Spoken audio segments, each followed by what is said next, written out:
ہو رہی ہیں اور ٹھیک ٹھاک ہو رہی ہیں. حلقہ ارباب ذوق آپ دیکھ لیں بڑی تسلسل سے چل رہا ہے.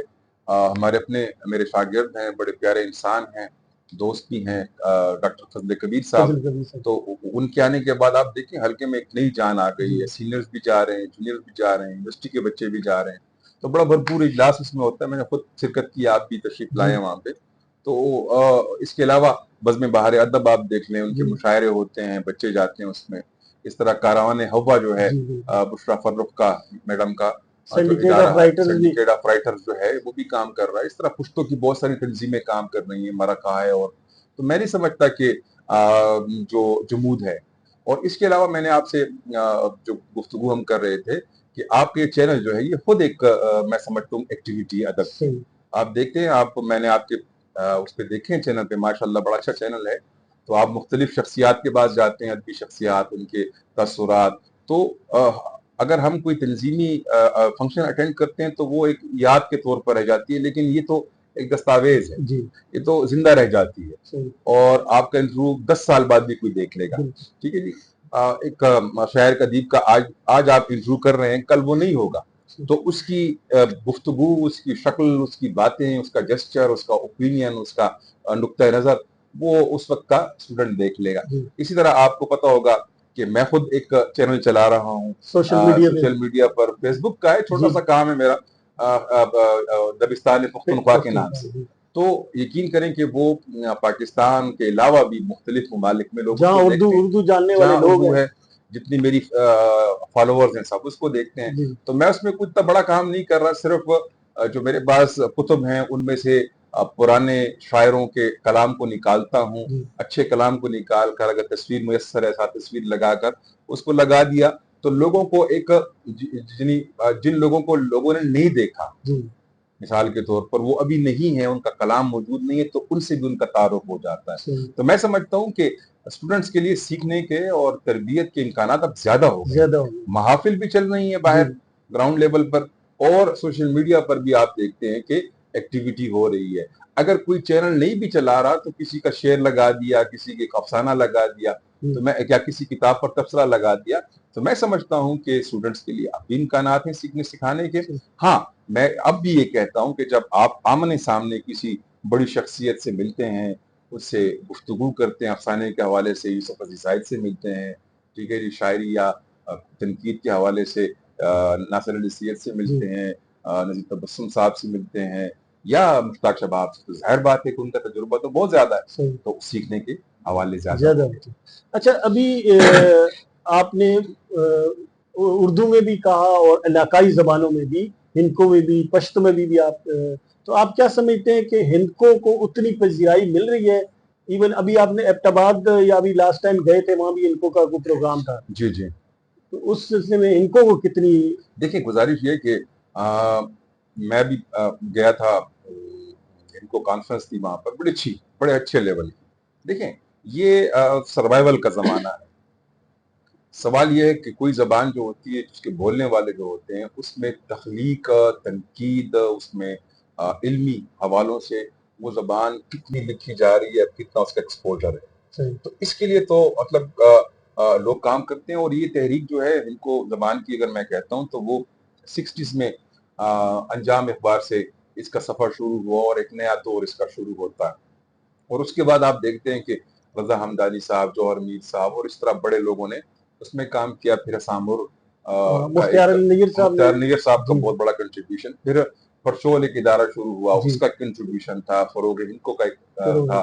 ہزارے میں مختلف تنظیمیں, گندھارا ہندکو بورڈ نے اپنا کام کیا, کوہاٹ میں بھی. تو میں سمجھ رہا ہوں کہ یہ چیزیں چل رہی ہیں. اور اس میں کسی بھی زبان کا ذخیرہ ادب جتنا بڑھتا ہے, اتنی ہی اس زبان کی ویلیو بنتی ہے. اب اردو اس لیے آگے چلی گئی, بہت آگے, کہ اس میں آپ دیکھ لیں کہ ایک بہت زیادہ کام ہوا ہے. افسانہ ہے, ناول ہے, شاعری کی مختلف اصناف میں. تو جتنا اس کا ذخیرہ ادب بڑھتا ہے, اس کی پریسٹیج بڑھتی ہے. تو ہندکو میں سمجھتا ہوں کہ اگرچہ اتنی آگے نہیں گئی اس تخلیق ادب میں, لیکن اب بھی اس کے اندر اتنے امکانات موجود ہیں, اس کے اندر اتنا سٹینڈرڈ موجود ہے کہ ہم ان کو, اس زبان کو دوسری زبانوں کے قریب کر سکتے ہیں. آپ بحیثیت استاد اور آپ اپنے طلبہ میں دیکھتے ہیں کیا ہندکوں میں ابھی فیوچر اس کا ہے, لوگ لکھنے والے ہیں؟ بالکل ہے, ہمارے رسائل نکلتے ہیں, ہر کالج کا اپنا رسالہ ہے, اس میں اردو, پشتو, انگریزی کے علاوہ ہندکو بھی شامل ہوتی ہے, اور ایک بچے اس طرف آ رہے ہیں. آپ دیکھیں یہ جو ماں بولی ہوتی ہے یا مادری زبان جسے ہم کہتے ہیں, یہ ایک الگ سے ایک محبت ہے, ایک رشتہ ہے. لیکن دیکھیں آپ جب زبان کو دیکھتے ہیں تو سب سے پہلے تو آپ کو اس زبان کو پڑھنا آنا چاہیے, پھر اس کو لکھنا آنا چاہیے. تو اگر ہم اس لیول تک اپنی زبان کو لے آتے ہیں کہ فریکوینٹلی فلوئنٹلی آپ اس زبان کو پڑھ سکتے ہیں, لکھ سکتے ہیں, تو یقیناً اس میں امکانات نکل آئیں. جی اچھا, ابھی آپ نے بچوں کے ادب کے بارے میں ایک بات کی. بچوں کا ادب پورے پاکستان میں بہت کم ہے, اور پھر ہمارے پختونخوا میں تو بہت کم لکھنے والے ہیں. اس بارے میں دیکھیں, اس طرح ہے کہ بچوں کا ادب جو ہے وہ کبھی بھی اس کو سنجیدہ نہیں لیا گیا. جی, اور حالانکہ میرے خیال میں بچوں کا ادب سب سے مشکل ہے. اس کی وجہ یہ ہے کہ اگر میں افسانہ لکھتا ہوں, اگر میں ناول لکھتا ہوں, اگر میں شاعری کرتا ہوں, تو اپنی ایج میں رہ کر انہی جذبات کو, انہی احساسات کو نکالنا ہے. لیکن جو بچوں کے جب ادب میں لکھتا ہوں تو مجھے بالکل بچہ بن کر سوچنا پڑتا ہے, وہی احساس لانا پڑتا ہے, وہی جذبہ لانا پڑتا ہے, اسی فیز میں جانا پڑتا ہے. تو اگر کوئی شاعر ادیب اس فیز میں جانے کی قوت رکھتا ہے, اس ٹائم مشین سے بیٹھ کر وہاں پہنچ سکتا ہے, تو وہ لکھ سکے گا.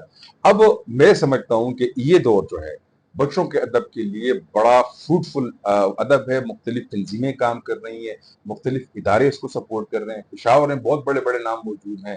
اسحاق پرتک صاحب نے بچوں کا ادب لکھا ہے, میں نے لکھا ہے, ہمارے دوست ہیں عمران یوسفزئی صاحب, انہوں نے لکھا ہے. اور سب سے بڑا نام میں سمجھتا ہوں کہ وہ ہمارے راج افریدی صاحب ہیں. تو آپ دیکھ لیں کہ وہ انہوں نے بچوں کے ادب کو ایک مکمل ایکٹیویٹی کے طور پر اختیار کیا ہوا ہے, اور وہ رسالہ بھی نکالتے ہیں, کوکلیں, کوئی اخبار بھی نکالتے ہیں, اور ان کی کتابیں بھی آتی ہیں. تو میں سمجھتا ہوں کہ یہ دور خیبر پختونخوا کے حوالے سے بچوں کے ادب کے لیے ایک اچھا دور ہے, اور لوگ اس طرف اٹریکٹ ہو رہے ہیں. اچھا, یہ بچوں کا ادب ہر کسی کا کام نہیں ہے, یہ مزاج کی بات ہے, جس طرح میں نے کہا مزاج کی بات ہے.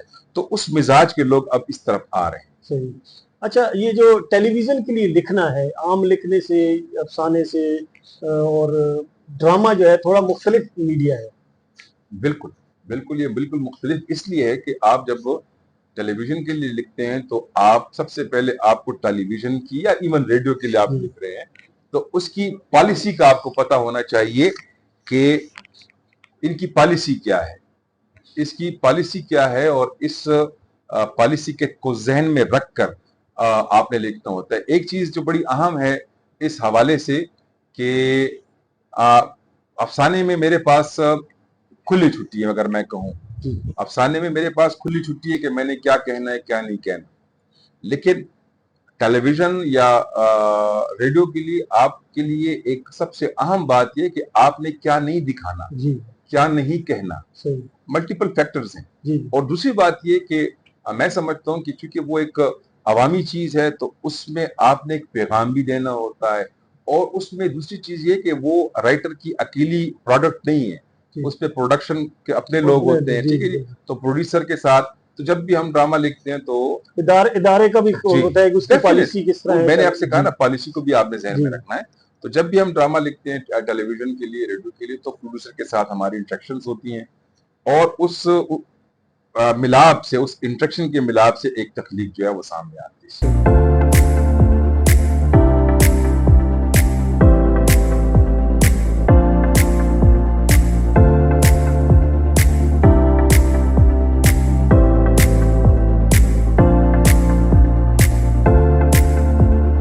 خواتین و حضرات, ہمارے ساتھ پروفیسر خالد سہیل ملک صاحب ہیں, ان کے ساتھ بات چیت ہو رہی ہے.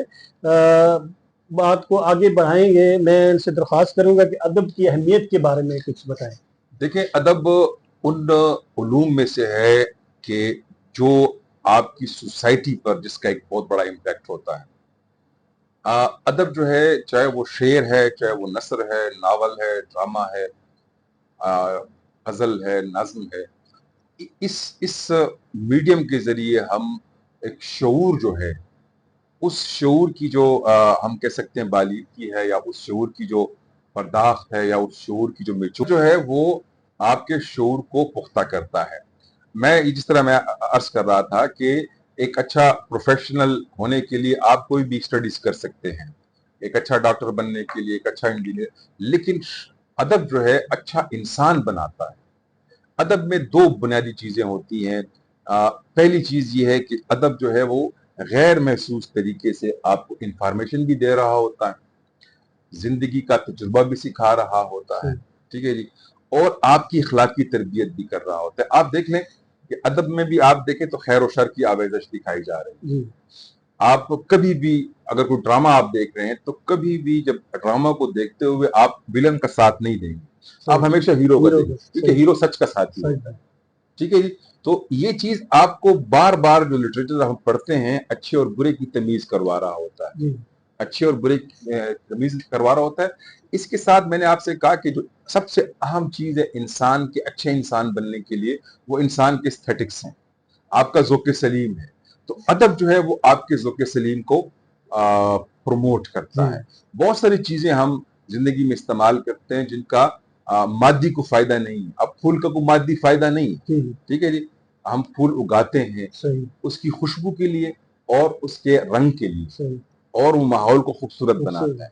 تو بنیادی طور پر انسان کا جو استھیٹک ہے وہ لٹریچر اور اس قسم کے آرٹ سے ڈیولپ ہوتا ہے اور پروموٹ ہوتا ہے۔ تو ہمارے ہاں جو ایک عدم تشدد کا ہمارے ہاں جو ایک عدم تشدد کی آپ کہہ لیں کہ ضرورت ہے، ٹھیک ہے جی، ہم جو انتہاؤں میں جینے والے لوگ ہیں، ان کے جذبات جو برانگیز ہو جاتے ہیں جلدی، ایسے لوگوں کے لیے، ایسی کمیونٹی کے لیے ادب کا ایک بہت بڑا امپیکٹ ہوتا ہے اگر ادب کو صحیح طریقے سے پڑھا جائے۔ خواتین و حضرات، ابھی پروفیسر صاحب نے بتایا کہ وہ دبستان پختونخوا سوشل میڈیا پہ چلا رہے ہیں، اس بارے میں ان سے درخواست کروں گا کہ کیا اس کا آپ جاری رکھیں گے آگے، اور کیا آپ سمجھتے ہیں کہ آپ کے اسٹوڈنٹس میں سے بھی کوئی ہے جو اس کو اور آپ کے بعد چلائے یا آپ کے ساتھ ساتھ؟ دیکھیں ایسا ہے کہ یہ تو ایک مطلب ہم سب اس وقت اس سوشل میڈیا کی زد میں ہیں، یہ تو طے ہے، ہر کوئی جو ہے موبائل میں انوالو ہے، اور اس کے اندر کوئی ایسی چیز ہے کہ اس کی ایک ایڈکشن ہر کسی کو ہو چکی ہے۔ تو میرا موقف یہ ہے کہ اگر آپ نے ایک چیز کو لامحالہ کرنا ہی ہے تو کوئی پروڈکٹیو چیز ہونی چاہیے، اور جس کو جو کام آتا ہے وہی کرے۔ ایک انجینئر ہے تو وہ اپنی انجینئرنگ کے حوالے سے کوئی چیز سامنے لے آئے۔ میرا تعلق چونکہ ادب سے ہے، اور خیبر پختونخوا جو ہے، میں نے آپ سے پہلے بھی کہا کہ ایک بڑی پروڈکٹیو، ایک بڑی خوبصورت زمین ہے، اس سے بے شمار فنکار نکلے ہیں۔ اب دیکھیں غلام محمد قاصر اکاڈی خان سے نکلتے ہیں اور پورے پاکستان پر چھا جاتے ہیں، رحیم گل صاحب کہاں سے نکلتے ہیں، کرک سے نکلتے ہیں اور پوری فلمی دنیا اور ادبی دنیا پر چھا جاتے ہیں، ٹھیک ہے جی۔ تو میرے کہنے کا مقصد یہ ہے کہ میں چاہتا یہ ہوں اس میڈیم کے ذریعے کہ میں جتنا مجھ سے ہو سکے میں خیبر پختونخوا کے جو ادبی ورثہ ہے اس کو پریزرو کروں، اگرچہ وہ پریزرویشن اور حوالوں سے بھی ہو رہی ہے، بہت اچھی تحقیق ہو رہی ہے ہمارے یونیورسٹیز میں، اور مختلف شعراء و ادباء کا کام جو ہے وہ کمپائل ہو رہا ہے، ان کی تلاش ہو رہی ہے، ان کو اکٹھا یکجا کیا جا رہا ہے۔ لیکن وہ تحقیق جو ہے وہ تحقیق ہو گئی، اور میرے خیال میں 1000 میں کوئی ایک شخص اس کتاب کو چھاپے گا، ورنہ وہ الماریوں میں لائبریری کی زینت بن جاتا ہے۔ میں جو کام کر رہا ہوں یا کرنا چاہتا ہوں، میں یہ کہتا ہوں کہ وہ شاعر، وہ ادیب جو اپنا کام کر گئے ہیں یا کر رہے ہیں، ٹھیک ہے جی۔ اب کل میں نے ایک دوست ہیں ہمارے حمید اللہ حزیز صاحب، ان کی غزل لگائی، اب ان کو بہت سے لوگ نہیں جانتے، لیکن اس کی تصویر آ گئی، ان کا کلام آ گیا، کل کو کسی نے کام کرنا ہوا تو وہ کام کرے گا۔ دوسری بات یہ کہ اس سے ایک اور فائدہ مجھے یہ مل رہا ہے کہ جو میرے فالوورز ہیں، ہو سکتا ہے کہ ان میں ادب کا ایک شغف پیدا ہو جائے، شعر شناسی ان میں آ جائے، شعر فہمی ان میں آ جائے، شعر سے ایک محبت ان کو پیدا ہو جائے، تو ادب کی طرف لوگوں کو ہم لے آئیں۔ ہمیں گلہ ہی ہوتا ہے ادیب شاعر کو کہ کاری ہمارا نہیں، تو میں چاہتا یہ ہوں کہ اس ذریعے سے میں کاری کو واپس ادب کی طرف۔ اس سے خواتین حضرات، خالد سہیل ملک صاحب کا جو سوشل میڈیا کا پیج ہے، فیس بک پہ ہے، تو اس میں جہاں پہ میں نے دیکھا، میں بھی اس کو واچ کر رہا ہوتا ہوں، کہ جہاں پہ سینئر شعراء وہ بھی اس کو دیکھ رہے ہوتے ہیں بالکل بالکل اور آپ کو پذیرائی بھی مل رہی ہوتی ہے کہ کوئی بندہ اس کو اچھا. پھر وہ آگے میں نے دیکھا کہ ان کے اپنے سوشل میڈیا میں وہ واٹس اس کو ایپ ہاں میں انسٹاگرام میں ہاں وہ وہ لوگ اس کو شیئر ایز کرتے اٹ از آپ شیئر کے والی جو پکچر ہے وہ لے کے اور آگے شیئر کرتے ہیں شیئر کر رہے ہوتے ہیں. تو جو شعر و ادب سے محبت کرنے والے لوگ ہیں ان تک آپ کا پیغام. میں آپ کی بات کو یہاں کٹ کرتا ہوں. سوشل میڈیا میں جہاں پر بہت ساری خرافات چل رہی ہیں نا, جی جی بالکل, چاہت علی خان بھی ہے, ہاں بالکل بہت ساری چیزیں اور بھی ہیں, صحیح تو اگر ان کا اپنا کنٹریبیوشن, اس کے صحیح اتنے ویور ہیں, لیکن میری اپنی کوشش ہونی چاہیے کہ میں ایک پازیٹیو چیز, ایک علمی چیز, ایک ذوق سلیم سے جس کا تعلق ہو, صحیح جس طرح پھول کی خوشبو ہوتی ہے, تو میں اس چیز کو کیوں نہ دکھاؤں جو مجھے آتا ہے. جی جی تو میرا کنٹریبیوشن صرف اتنا ہے کہ میں اپنی کتابوں سے جو میرے پاس پڑھی ہیں ان ذخیروں سے کوئی چیز نکالتا ہوں, لیکن میری کوشش یہ ہوتی ہے کہ کسی بھی شاعر کا کلام کا جو مخصوص حصہ ہے جو میں پیش کر رہا ہوں وہ اچھا ہو, اعلیٰ ہو, جی تاکہ دوسرے علاقوں کے لوگ بھی جب کمپیریزن کریں کہ یار خیبر پختونخوا میں ایسا شاعر بھی ہے بالکل تو یہ شعر لکھا, جی تو جی میرا یہ کنٹریبیوشن. جی بہت بہت شکریہ سر, تھینک یو آپ کا ٹائم. میں آپ کا بہت شکریہ ادا کرتا ہوں, آپ نے وقت نکالا, تشریف لائے, اور میں سمجھتا ہوں کہ آپ بھی, مجھے پتا ہے کہ یہ چیزیں جو ہیں ادب اور علمی بحثیں جو ہیں یہ ہر کسی کا شوق نہیں ہے, اس جی کے جی خاص آڈینس ہیں, اور ہم ان تھوڑے لوگوں کے لیے ہی آپ کام کر رہے ہیں. صحیح, میں آپ کو شاباش بھی دیتا ہوں, میں آپ کا تھینک یو شکریہ بھی ادا کرتا ہوں کہ آپ تشریف لائے اور ایک اچھی بحث ہوئی, بہت. اور اپنے آڈینس کا بھی شکریہ ادا کرتا ہوں. السلام علیکم. وعلیکم السلام.